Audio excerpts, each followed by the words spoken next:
ماں باپ سے کیسے بات کی جائے؟ قرآن کہتا ہے وَقَضَىٰ رَبُّكَ أَلَّا تَعْبُدُوا إِلَّا إِيَّاهُ وَبِالْوَالِدَيْنِ إِحْسَانًا. اس میں سب کچھ آ گیا. ماں باپ کے ساتھ حسن سلوک کرو، سب کچھ آ گیا. لیکن قربان جائیے، قرآن ایک سائیکولوجیکل بک بھی ہے اور نفسیاتی ٹریٹمنٹ بھی قرآن کرتا ہے، اور سائیکولوجیکل پرابلم کے سولوشن کے حوالے سے بھی قرآن کے اندر ہمیں گائیڈ لائن ملتی ہوئی نظر آتی ہے. اب آپ دیکھیے، کہہ دیا گیا وَبِالْوَالِدَيْنِ إِحْسَانًا، ماں باپ کے ساتھ اچھا سلوک کرو. لیکن پھر فوراً کہا گیا اِمَّا يَبْلُغَنَّ عِنْدَكَ الْكِبَرَ أَحَدُهُمَا أَوْ كِلَاهُمَا فَلَا تَقُلْ لَهُمَا أُفٍّ وَلَا تَنْهَرْهُمَا وَقُلْ لَهُمَا قَوْلًا كَرِيمًا. سیپریٹ. جب پیرنٹس ایجڈ ہو جائیں، ضعیف ہو جائیں، تو قرآن کہتا ہے کہ دونوں یا دونوں میں سے کوئی ایک جب بڑھاپے کو پہنچ جائیں تو پہلے ریسٹرکشن لگایا گیا، وَلَا تَقُلْ لَهُمَا اُفٍّ، انہیں اف بھی نہ کہو، وَلَا تَنْهَرْهُمَا، انہیں جھڑکو بھی نہیں. میرے مولا وَبِالْوَالِدَيْنِ احسانہ میں تو سب کچھ آ گیا تھا. یہ سیپریٹ اس ایج کے اندر یہ اس طریقے سے کہنے کی وجہ کیا ہے؟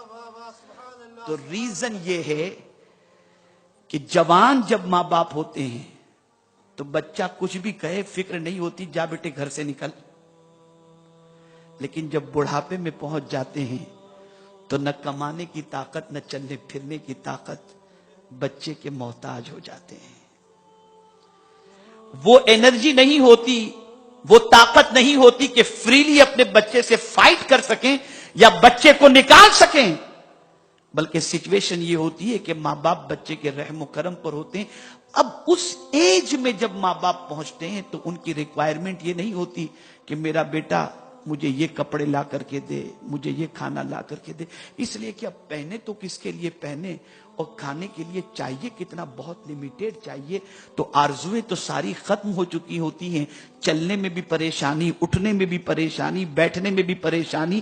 تو اب قرآن کہتا ہے جب یہ بڑھاپے کو یا دونوں میں سے ایک بڑھاپے کو پہنچ جائیں تو یہ اگر تم چاہتے ہو کہ ان کو تم راحت پہنچاؤ تو اب اس عمر میں پہنچنے کے بعد تم اگر ان کو اف بھی کہو گے تو دل ٹوٹ جائے گا.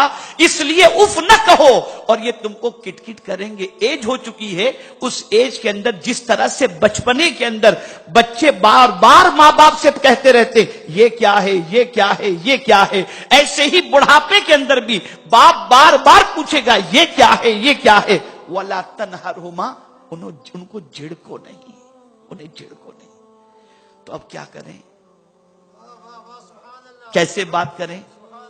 تو قرآن کہتا ہے وَقُلْ لَهُمَا قَوْلًا كَرِيمًا، ان دونوں کے ساتھ عزت سے بات کرو، احترام سے بات کرو، ان دونوں کی تعظیم و تکریم کو بجا لاؤ.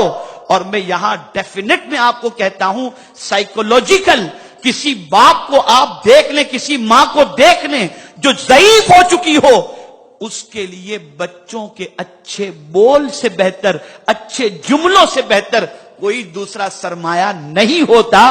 بس وہ اتنا چاہتے ہیں کہ ہمارے بچے ہم سے اچھی طریقے سے بس بات کریں، اچھی طریقے سے بات کریں.